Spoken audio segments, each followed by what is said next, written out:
posts with like the actual title. Instead, it was always just saying, "Welcome to our live show," so forth and so on. And now it looks like on X, it's been fixed. Let's see about on over on YouTube if that's been fixed as well.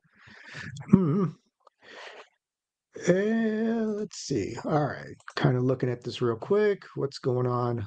Live. Yep, sure looks like it. Quick live stream. We are live. So kind of tuning in there. Yep.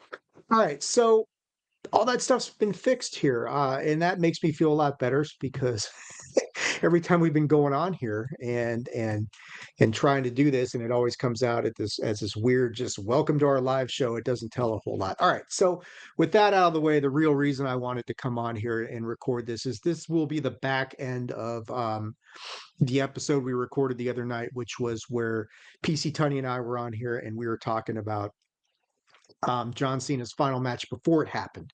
And we also, of course, did the latest installment of the Big Five Project, which had our review of King of the Ring 1996 that was on there as well. So, wanted to come on here now to talk about John Cena's last match because did talk about that. You will hear we got an episode of the Four Corners podcast, myself and Patrick O'Dowd, and that's going to be coming out tomorrow morning.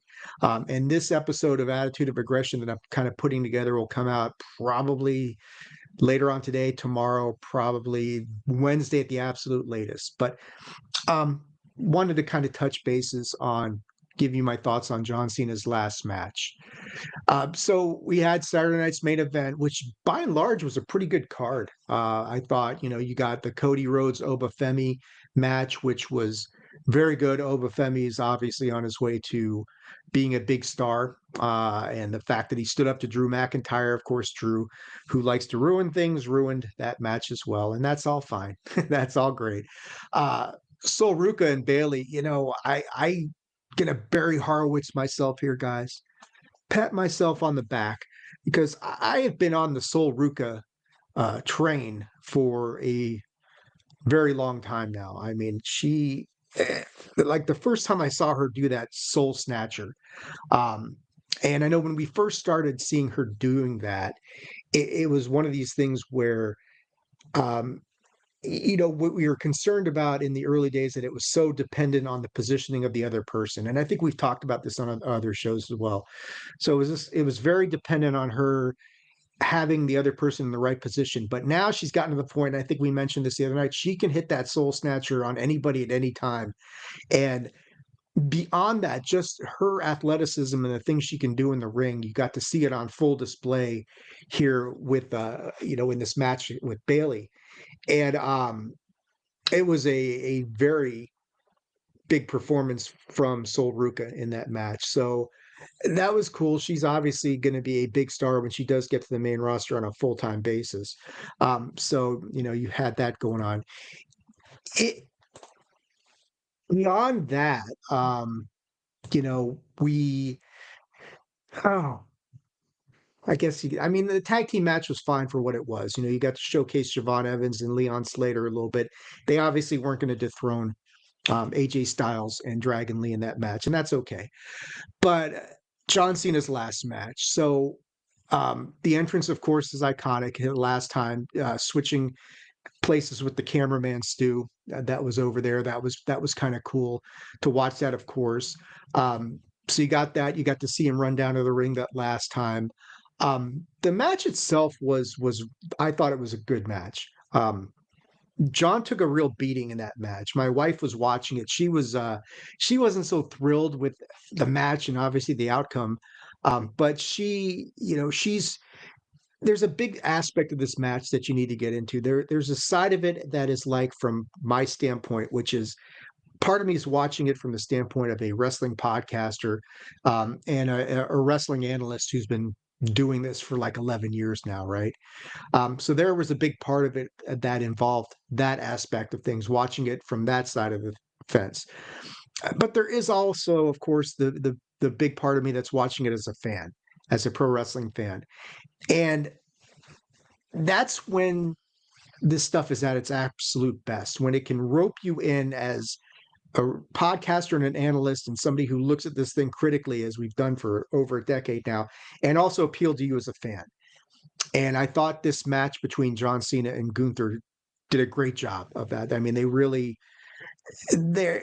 And I like I talked when I was talking with Patrick about it. I was saying how there were some places as the match went on where the wrestling analyst side of me, the podcaster, knew there was no chance in hell that John Cena is winning that match. None. No chance. But the wrestling fan in me, they roped you in enough where he kept fighting and kept coming back and kept fighting and kept coming back. You started to think maybe they're going to let John go out with a win. Um, that's, of course, thinking with your heart and not your head, and that sort of thing. At the end of the day, there was no real doubt in anybody's mind who really, watches this stuff critically and that sort of thing that this was going to end any way other than the way it did end up, which was with Gunther defeating John Cena. Now, the end, you get into the ending part of this thing and how the match ended with John tapping out. And we had talked about it, PC Tunney and I when we did the kind of, I don't know if you call it a preview, but we talked about it the other night. And I was kind of under the impression that it would be a submission, but it wouldn't be a tap out. It would be a situation where John would lose by passing out. And they really teased the hell out of that during this match in a lot of places that's how the ending was going to come down, that it would be John losing by submission by way of a pass out rather than a tap out. But we talked about it on, I think it was, I think you'll hear it with Ray Cash. He came on at the very tail end of Four Corners. And because a lot of Four Corners podcast actually talks about John Cena's last match. Um, but it was Ray had kind of suggested, and I think there's a lot of merit to this, that John may have been testing Gunther out during this match to see how he did, how he reacted, what kind of performance he put on. Was he ready to have this mantle bestowed upon him of being the guy who tapped out John Cena in his last match? It's first time John's tapped out in like 20 years or something like that. And it raises the prospect and the possibility that both options were. It was going to be a submission victory for Gunther, one way or the other. The manner of the submission may have been left up in the air, and ultimately, this is the thing. Like, so many people are pissed off at Triple H for booking the match this way. And look, let's get this straight. Let's get this straight out of the way right away. This was not Triple H's call. Um, John Cena went out in this match. He lost the way John Cena wanted to lose. It was John's call, 100%. There's no way that he was going to go into this match and Triple A was going to strong arm him into losing a particular way. Because if John didn't want to do it that way, he's the greatest of all time. He could have really spoken up. And you look at this last year and what they've done with him, they have deferred a lot to John's wishes as far as how he's wanted to handle things. So the notion that this was Triple H's decision to have John Cena tap out in his final match, no, that's not what happened. This was John Cena's decision the whole way. It was John's call. He made the decision to lose by way of tap out. Now, the question as to whether it was up in the air as to whether John would tap or whether he would nap, now that's a different conversation. And I think that was also John Cena's call to make. And I think he made it in the ring. And I think he did it because of the way that match unfolded. I'm sure we'll find out more details about that at some other time. Gunther, of course, wanted to get that tap out victory, and that prospect was obviously always on the table. It was always there. But the bigger question, of course, was would it come to fruition? And I do think there was a bit of a litmus test in that match, and John was kind of seeing how the match unfolded to see what kind of performance Gunther came in with. And at the end of the day, you watch the last 5 minutes of that match, which is just John Cena fighting for his very survival, really realistically just fighting for his survival in that match, trying desperately to get out of that sleeper hold, and Gunther just wouldn't let him out. Like if anybody's ever seen that movie, The Perfect Storm, which wasn't anything great to write home about, but when they're in the eye of the hurricane and they get that brief moment of sunlight, and then the clouds close in, and George Clooney's character says she's not going to let us out, and the inevitability that they are not going to survive this. There's a lot of similarities between that and what happens in this match. And I think, there it was that same sort of, he sold that. John sold that so well, that this idea that I can't get out, I can't escape.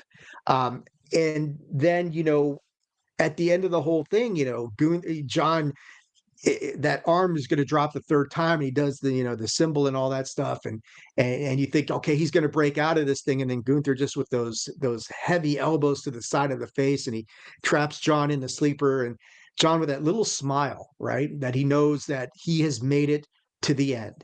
This is what he wanted to do. He made it to the very end of this whole thing. He got to where he wanted to do. He got to the point where I'm where I need to be. I'm fine with this being the end. This guy that I'm in the ring with has delivered on every level that I asked him to deliver to. And so I think at the end of the day, it was ultimately John's decision to tap out. I do adamantly, the more I think about it, I think both options were on the table depending on how the match went down. And the match went down as well as you could have hoped for it to go down, for the story that they wanted to tell. Yeah, sure. Is it disappointing? Absolutely. You wanted to see, every fan out there who hasn't been watching pro wrestling their whole life, like, a lot of us have, um, it was okay to hold out that hope that John might win this thing because he beat AJ Styles. John won 17. He'd won all these matches, some of them dirtier than others. So you kind of hope maybe at the end of this whole thing that John's going to pull this thing out, right? Um, it didn't go down that way, and that's okay because that was ultimately the plan. Um, at the end of the day, John loses the match by submission. We were wondering, I know Tony and I had been wondering about whether he was going, go walk up the ramp, and how much of the locker room would be there to meet him at the end of this whole thing. And at the end, it was the locker room that came out to him, which is really cool. That was a really cool moment. The locker room comes out to meet him. John leaves his wristbands and his shoes in the ring. And I was kidding around with my wife. I was like, he should leave those jorts in the ring. Okay, maybe he can't, bear down to his underwear in the arena. And I get all that. But I know a couple of people I think there was even a leave the jorts chant going on as well. So I wasn't the only one kind of thinking this whole thing. But it was cool. It was reminiscent of like Undertaker at WrestleMania 33, where he left his hat and the gloves in that sort of thing in the ring.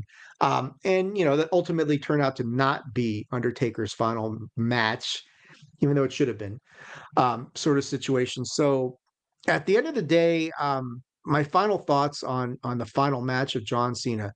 I thought the match was very good. Gunther delivered in every respect. I don't think you can take that away from him. He had a job to do. He did it pretty much flawlessly. Um, and he earned John's respect, and he earned the right to get put over in maximum effectiveness. And a lot of people have drawn comparisons to when Brock Lesnar, of course, broke the streak of The Undertaker. And I think those are, it's not a direct one-to-one comparison, but I think it's pretty close. I mean, you could sit there and say, well, there's a lot of similarities, and there are. Um, when Brock beat the streak, a few months later, he dismantled John Cena at SummerSlam in Los Angeles. I was there and saw the 14 suplexes, the birth of Suplex City.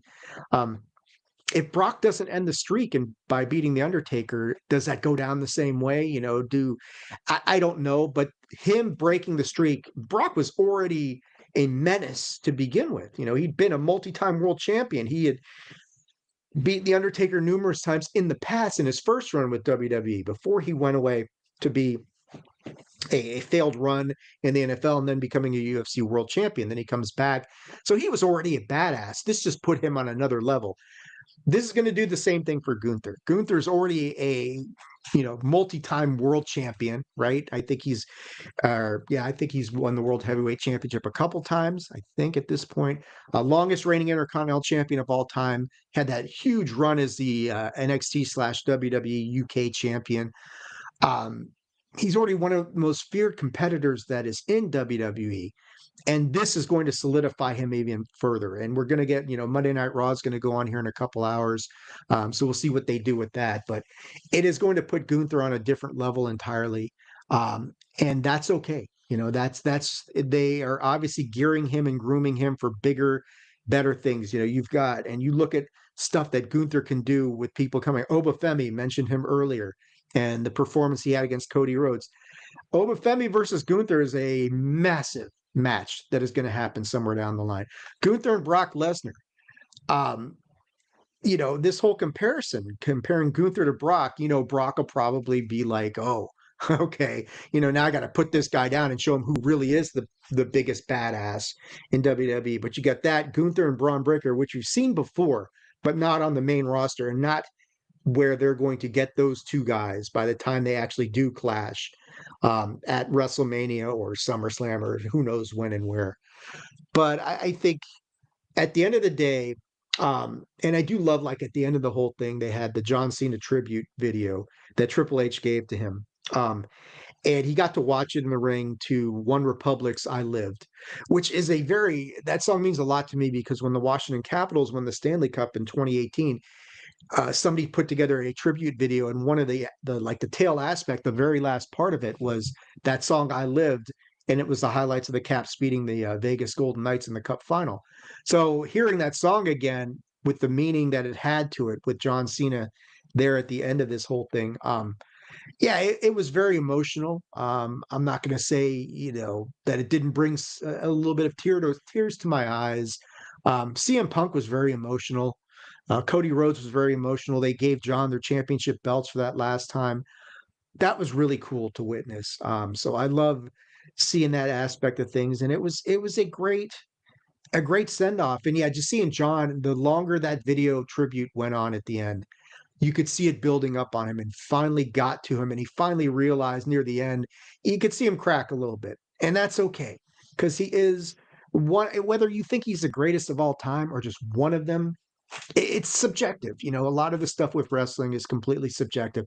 That's okay. Whether you would put him on your Mount Rushmore or not, would I put him on mine? We discussed it the other night. I don't think I can put him on my Mount Rushmore. But if there's a baby Mount Rushmore, like a secondary one, absolutely, John Cena's on there. He's top 8 of all time for sure, no doubt about it. And this last run that he has had, leading into his final match, only solidified the fact that yeah, John Cena is easily one of the greatest of all time. Um, Maybe not the greatest of all time, but he is absolutely one of the greatest of all time. And yeah, that is all you can say about it. So that's pretty much the end of what I was going to say about this situation, this match, the John Cena's final match.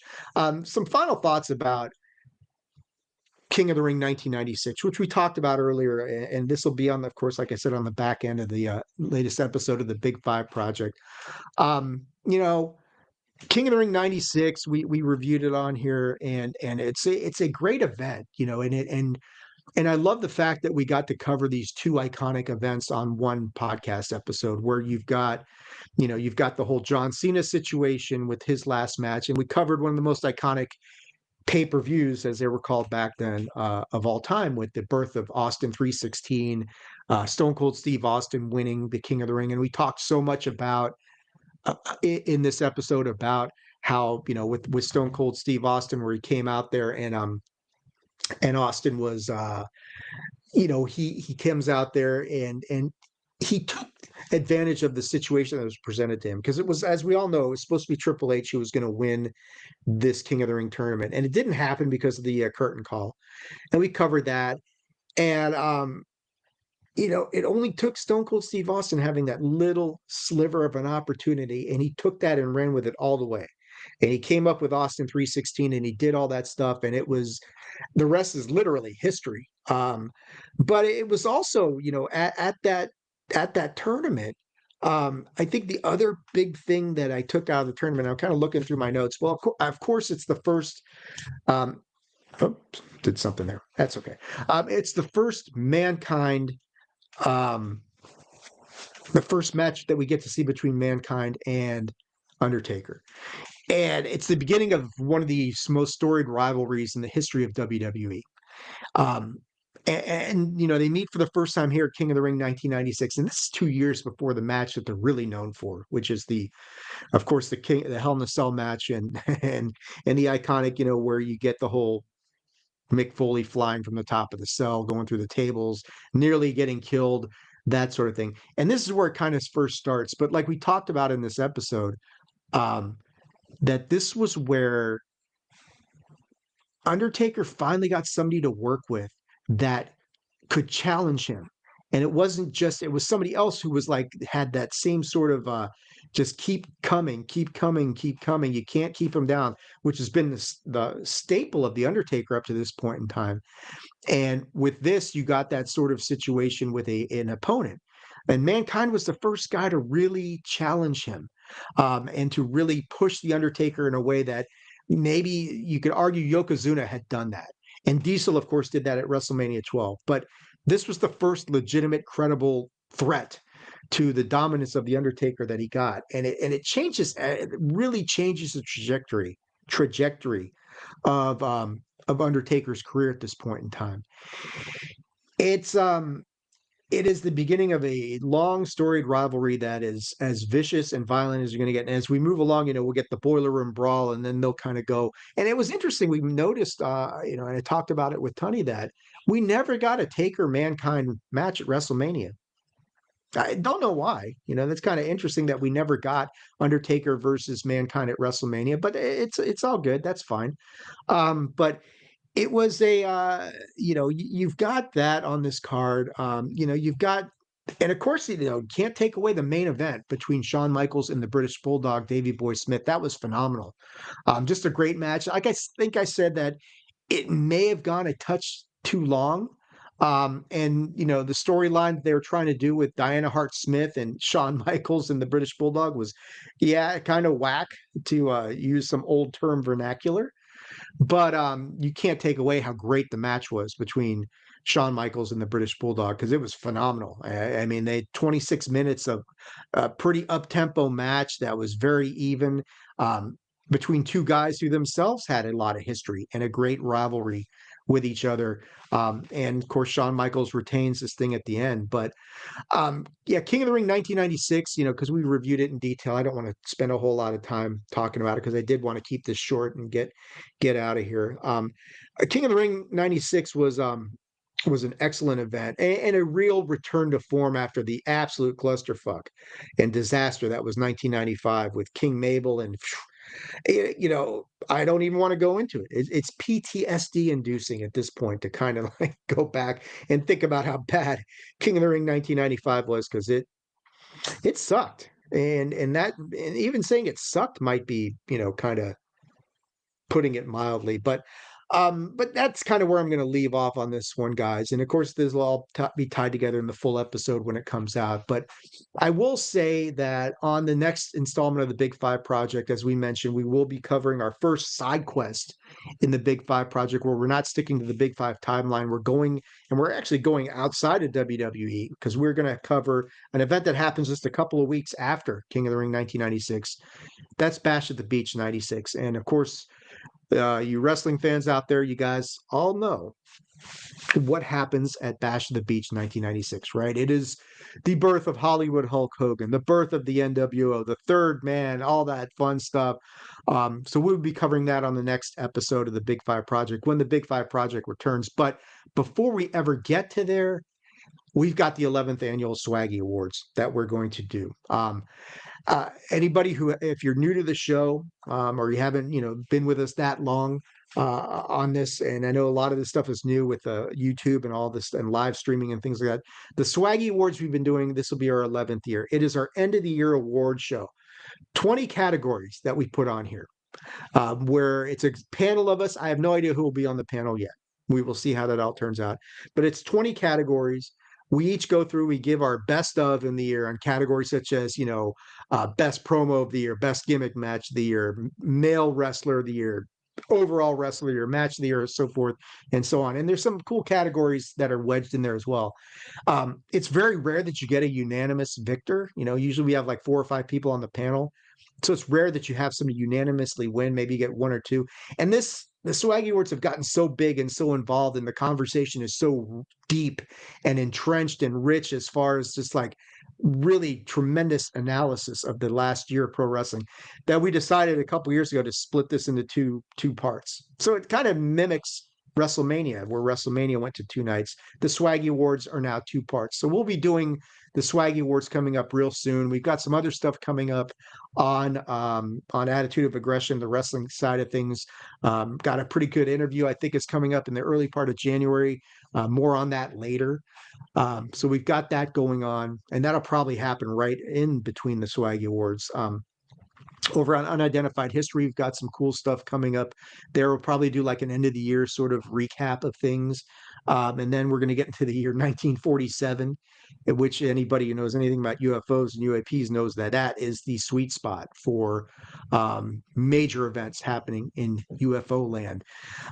But you know what? I'm going to give you guys some contact information and get you out of here. There will, of course, be some audio I will put at the end of this thing, which I always like to put some audio on here that ties into the Big Five Project episode and probably a little bit about John Cena. But let me give you some contact information. If you want to email the show, you want to ask us questions or anything like that, you got questions, you got comments, things like that, by all means, email the show. It is the email is we're attitudeofaggression@gmail.com. I'm having a brain lapse there. But again, attitudeofaggression@gmail.com. Please go to the website, which is www.attitudeofaggression.com. All the episodes are hosted there. The historical documentation as far as these UAP events on the unidentified history side of things over there on the website. So please go and check that out. On X, you can follow me at AttitudeAg. That is at AttitudeAGG, which is usually the best way to get a hold of me. That's kind of the best way. That's where I'm most active, is over on X. So that is at AttitudeAGG. Facebook.com/Attitude of Aggression. Not doing a whole lot over there because it's tied into my Instagram account, which is at Attitude of Aggression, all one word. But please go to the YouTube channel, check out the videos that we're releasing, subscribe, like, comment, hype. They've got this new hype feature over on YouTube, which is kind of fun. So please, go over there and check that out.